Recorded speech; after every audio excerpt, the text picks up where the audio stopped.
இயேசு கிறிஸ்துவில் எனக்கு பிரியமான சகோதர சகோதரிகளே, இன்றைய நாளிலே திரு இருதய இயேசுவின் பெருவிழாவை நாம் சிறப்பித்துக் கொண்டிருக்கின்றோம். இந்த விழாவை சிறப்பிக்கின்ற பொழுது ஒரு சில கேள்விகள் நம்மை பாதிக்கும் விதமாக கேட்க வேண்டியதிருக்கிறது. யாரையாவது மிகவும் ஆழமாக நேசித்திருக்கிறீர்களா? அந்த நேசம், அந்த அன்பு உங்கள் உள்ளத்தில் வலியை ஏற்படுத்தி இருக்கிறதா?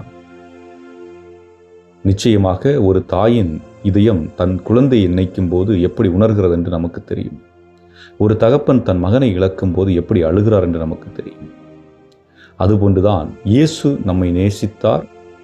ஆனால் அந்த இதயமானது நமக்காக காயப்பட்டது. அந்த உண்மையை கூறுகின்ற ஒரு விழாதான் இன்றைய விழா. கடவுள் நம்மை அவ்வாறே நேசிக்காம், அதையும் விட மிகவும் ஆழமாக நம்மை நேசிக்கிறார். ஒரு தாய் நேசிப்பதை விட, ஒரு தந்தை நேசிப்பதை விட அவருடைய அன்பு மிகவும் ஆழமானது. ஆக இன்றைய விழா என்று சொல்லுகின்ற பொழுது, இயேசுடைய திரு இருதய விழா என்று சொல்லுகின்ற பொழுது வெறு ஒரு சடங்கு மட்டுமல்ல, மாறாக இயேசுடைய இதயத்திலிருந்து வெளியேறும் ஒரு அன்பு அழைப்பு. அந்த அழைப்பு நம்மை நோக்கி வருகிறது, நம் வாழ்க்கையை நோக்கி வருகிறது, நம் குடும்பத்தை நோக்கி வருகிறது. ஆக வரலாற்று பின்னணியில் எப்படி, ஏன் இந்த விழா தோன்றியது என்று எண்ணுகையில் 17ஆம் நூற்றாண்டிலே பிரான்ஸ் நாட்டில் ஒரு கொடிய மதவாத தவறு பரவியது. அதாவது ஜென்சனிசம் என்று அழைக்கப்பட்டது. அதாவது தவறான போதனை என்னவென்றால், கடவுள் கோபம் உள்ளவர், தண்டிக்கக்கூடியவர், நீதிபதியாக செயல்படக்கூடியவர். ஆக கடவுளை அன்பானவர் என்று காட்டுவதற்கு பதிலாக கோபமுள்ளவர், தண்டிக்கக்கூடிய நீதிபதி என்பது போன்ற பெயர்களை அவருக்கு சூட்டினால் மனிதர்கள் பெரும்பாலோர் நித்திய தண்டனை தீர்ப்பளிக்கப்படும் என்று அவர்கள் எண்ணினார்கள். ஆக இந்த மக்கள் பயத்திலே கடவுளை நேசிக்க முன்வரவில்லை. கடவுளை கண்டு அஞ்சினார்கள், நடுங்கினார்கள். ஆக இந்த இருளுக்கு நடுவே இயேசு என்ன செய்தார்? இப்படி மக்கள் போராட்டத்தில் இருக்கிறாங்க, மனக்குழப்பத்தில் இருக்கிறாங்க. அப்படிப்பட்ட ஒரு சூழல்ல அவர் ஒரு எளிய கன்னியாஸ்திரிக்கு தோன்றுகிறார், ஒரு எளிய அருட்சகோதரிக்கு தோன்றுகிறார். அந்த அருட்சகோதரியின் பெயர் மார்கரெட் மேரி அலகோ. ஏன் கடவுள் அந்த எளிய பெண்ணை தேர்ந்தெடுத்தார்? கடவுள் எப்பொழுதும் உலகின் பார்வையில் சக்தியற்றவர்களை, எளியவர்களை தான் தேர்ந்தெடுக்கிறார். ஏனென்றால் அந்த பெண்மணியும் பலவீனமான உடலை கொண்டவராக இருக்கின்றார், பல துன்பங்களை சுமந்தவராக இருக்கின்றார். அப்படிப்பட்ட அந்த சூழலிலே அந்த பெண்மணியை தேர்ந்தெடுத்து அவருக்கு தன்னுடைய இதயத்தை காண்பிக்கக்கூடிய ஒரு வரலாறை நாம் பார்க்க முடிகிறது. ஆக மார்கரெட் மேரி 1647ஆம் ஆண்டு ஜூலை மாதம் பிரான்ஸ் நாட்டில் பிறந்தார். அவளுக்கு 8 வயதில் தந்தை இறந்தார். 9 முதல் 13 வயது வரை ஒரு வலி மிகுந்த நோயால் பாதிக்கப்பட்டு படுக்கையில் இருந்தார். அந்த நேரத்தில் அவள் இறைவனிடம் ஒரு வாக்குறுதி கொடுத்தாள். ஆண்டவரே, என்னை குணப்படுத்தினால் உங்களுக்கே என் வாழ்க்கையை அர்ப்பணிப்பேன். கடவுள் அவரை குணப்படுத்தினார். அந்த வாக்குறுதியை அவள் நிறைவேற்றுகிறார்.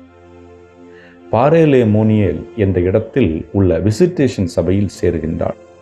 அங்கே 1673 முதல் 1675 வரை இயேசு அவளுக்கு 3 முறை காட்சி கொடுக்கின்றார். முதல் காட்சி எப்பொழுது நிகழ்கிறது என்றால் டிசம்பர் 27ஆம் தேதி 1673 அன்று யோவான் அப்போஸ்தலன் திருவிழா. மார்கரெட் மேரி திருப்பலியில் நற்கருணைக்கு முன்னால் தொழுது கொண்டிருந்தாள். திடீரென இயேசு அவளுக்கு காட்சி வந்தார்.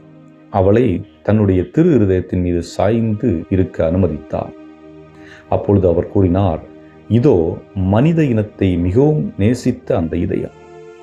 என் இதயம் மனிதர்கள் மீது மிகுந்த அன்பு கொண்டிருக்கிறது. அந்த அன்பின் தீப்பொறிகளை உள்ளடக்கி வைக்க இயலவில்லை, அவை வெளியேற வேண்டும் என்று இயேசு குறிப்பிடுகிறார். ஆக இந்த வார்த்தையை நீங்கள் கேட்டு பாருங்க. இயேசு என்ன சொல்றாரு? என் அன்பை உள்ளடக்கி வைக்க இயலவில்லை. உள்ளடக்கி வைக்க இயலவில்லை என்று சொல்லுகிற அந்த அன்பின் இதயம் ஒரு தண்டிக்கும் இதயமாக இருக்க முடியுமா? தண்டிக்கும் இதயம் என்பது கடவுளின் குரல் அல்ல, மாறாக இயேசுவினுடைய இதயம் என்பது காதலிக்கும் தந்தையின் இதயமாக நமக்கு காட்சி கொடுக்கிறது. 2ஆம் காட்சி 1674 நிகழ்கிறது. இயேசுவின் திரு இருதயம் தீப்பொழிகின்ற சுடரோடு முட்கிரீடத்தால் சூடப்பட்டு சிலுவையுடன் கூடிய ஒளிவீசும் படமாக தோன்றியது. இயேசு அவளிடம் கூறினார், ஒவ்வொரு மாதமும் முதல் வெள்ளிக்கிழமை அவருடைய திரு இதயத்துக்காக ஒப்பு கொடுக்கும்படியும் ஒவ்வொரு வியாழக்கிழமை இரவு 11 மணிக்கு மேல் மன்றாடும்படியும் கேட்டுக்கொண்டார். இதுதான் இந்த முதல் வெள்ளி பக்தி தோன்றியதற்கான அடிப்படை காரணம். மூன்றாம் காட்சி ஜூன் மாதம் 16ஆம் தேதி 1675 நிகழ்கிறது. அதாவது இயேசுடைய திருவுடல் திருரத்த பெருவிழா நேரத்தில் மார்கரெட் மேரிக்கு இயேசு தோன்றி ஒரு வரலாற்று கட்டளையை கொடுக்கின்றார். கார்பஸ் கிறிஸ்தி என்று சொல்வார்கள், அதாவது இயேசுடைய உடல் இரத்தம். அந்த திருவிழாவிற்கு பின்வரும் 2ஆம் வெள்ளிக்கிழமை என்னுடைய திரு இதயத்திற்காக ஒரு விழா கொண்டாட வேண்டும். அன்று என்னை நேசிப்பவர்கள் நற்கருணை வாங்கி என் இதயத்தால் பெறும் அனைத்து கருணைகளுக்கும் நன்றி செலுத்த வேண்டும் என்று இயேசு குறிப்பிடுகிறார். இந்த 3 காட்சிகளும் மார்கரெட் மேரியின் தனிப்பட்ட நாட்குறிப்பில் எழுதப்பட்டுள்ளன. அவள் உடனிருந்த சகோதரிகளும் இதை சாட்சியமிட்டார்கள். அவளுடைய ஆன்மீக வழிகாட்டி தந்தை கிளவுட் டெ லா கொலம்பியர் அவளது அனுபவங்களை உறுதிப்படுத்துகின்றார். ஆக இயேசு கொடுத்த அந்த வாக்குறுதிகள் சிலவற்றை நாம் பார்ப்போம். என்னை நேசிப்பவர்களுக்கு வாழ்க்கையில் தேவையான அனைத்து அருள்களும் கிடைக்கும். 2வது, அவர்களின் குடும்பங்களில் சமாதானம் நிலைக்கும். 3வது, பாவிகள் என் இதயத்தில் கருணையின் கடலை காண்பார்கள். 4வது, மற்றவர்கள் உற்சாகம் பெறுவார்கள். உற்சாகம் உள்ளவர்கள் விரைவில் பரிசுத்தத்தை அடைவார்கள். அதே போன்று முதல் வெள்ளி 9 முறை நற்கருணை வாங்குபவர்களுக்கு மரண நேரத்தில் நான் துணை இருப்பேன் என்பது போன்ற வாக்குறுதிகளை கொடுத்ததாக அவர் தன்னுடைய புத்தகத்திலே எழுதி வைத்திருக்கிறார். இதை மையப்படுத்தும் விதமாக ஒரு நிகழ்வு, அதாவது இது உண்மை நிகழ்வு. 1875 முதல் 1960 வரை வாழ்ந்த பியர் மத்தேயோ என்பவர். இவர் இளம் வயதிலேயே தீவிரமான நோயால் பாதிக்கப்பட்டிருக்கின்றார். மருத்துவர்கள் அவருக்கு நம்பிக்கை இல்லை என்று கூறினார்கள். 1902ஆம் ஆண்டு அவர் பிரான்சிஸ் உள்ள அதே கோயில், எந்த இடத்துல வச்சு அந்த மார்கரெட்டுக்கு ஆண்டவர் காட்சி கொடுத்தாரோ அதே ஆலயத்திற்குள் அவர் செல்லுகின்றார். அந்த காட்சி நடந்த சிற்றாலயத்தில் திருப்பலியில் பங்கெடுக்கின்றார். திடீரென அவருக்கு ஒரு உணர்வு உண்டாகிறது. என்னன்னா, இயேசுவின் திரு இதயம் தன்னை தொட்டதாக அவர் உணர்கிறார். அந்த நிமிடம் முதல் அவர் குணமடைந்திருந்தார். ஆனால் அதைவிட முக்கியமான செய்தி என்னவென்றால், அந்த குணமாதலோடு அவருக்கு ஒரு தெய்வீக பணியும் வழங்கப்பட்டது. அதாவது உலகெங்கும் குடும்பங்களில் திரு இருதய அர்ப்பணம் செய்வித்தார். அவர் 40க்கு மேற்பட்ட நாடுகளில் பயணித்தார். லட்சக்கணக்கான குடும்பங்களில் திரு இருதய படத்தை நிலைநாட்டினார்.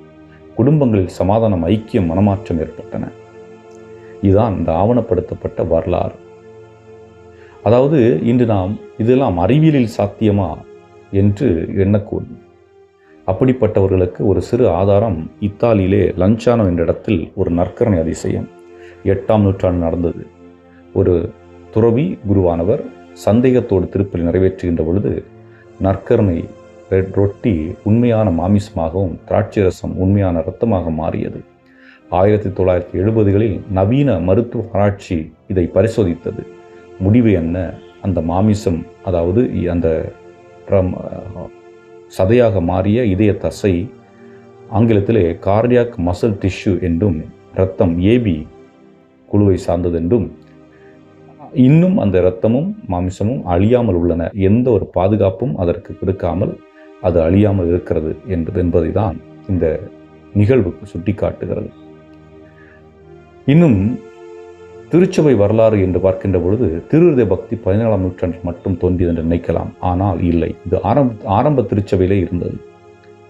ஃபாதர் ஜஸ்டின் மார்டர் கிறிஸ்துவுக்கு பின் 165 சொல்லுகிறார், நாம் கிறிஸ்தவர்கள், கிறிஸ்துவின் இதயத்திலிருந்து செதுக்கப்பட்டவர்கள் என்று சொல்லுகிறார். அதே போன்று ஃபாதர் இரெனியஸ் அவரும் கிறிஸ்துவுக்கு பின் 2002ஆம் ஆண்டு என்ன சொல்லுகிறார்? திருச்சபை என்பது கிறிஸ்துவின் இதயத்திலிருந்து பாயும் உயிரூட்டும் நீரின் ஊற்று என்று சொல்லுகின்றார். சிலுவையில் உயிர் துறந்த பின்னும் ஒரு சேவகன் ஈட்டியால் இயேசுவின் விழாவை குத்திய போது இரத்தம் நீரும் வெளியேறின. இதை நாம் யோவான் நற்செய்தி 19ஆம் அதிகாரம் 34 பார்க்கின்றோம்.